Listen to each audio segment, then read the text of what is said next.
પ્રાચીન ભારતના નકશા પર શાંતિપૂર્ણ શહેરો, પ્રાચીન મંદિરો અને શિક્ષણ કેન્દ્રો ફેલાય છે. આ સીમા શાંતિપૂર્ણના જીવન વિકસ્યું હતું અને શિક્ષણ કેન્દ્રોએ જ્ઞાનનો પ્રકાશ ફેલાવ્યો.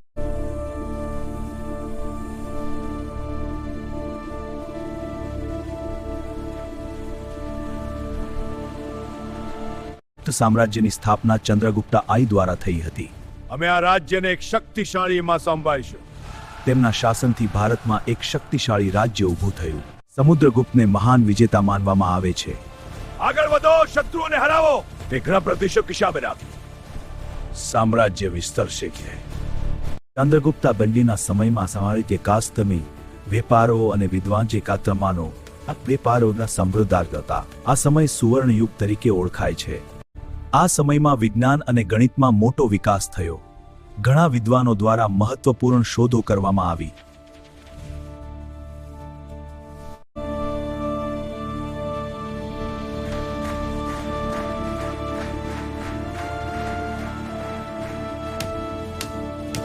સમય દરમિયાન સાહિત્ય, કલા અને સંગીતનો પણ ખૂબ વિકાસ થયો. ઘણા મહાન કવિઓ અને વિદ્વાનો થયા.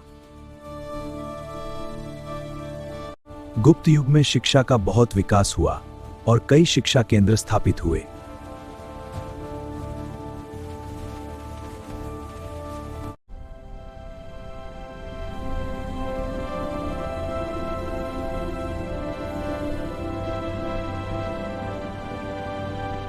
વિજ્ઞાન, કલા, સાહિત્ય અને શિક્ષણના વિકાસને કારણે ગુપ્ત યુગને ભારતનું સુવર્ણ યુગ કહેવાય છે.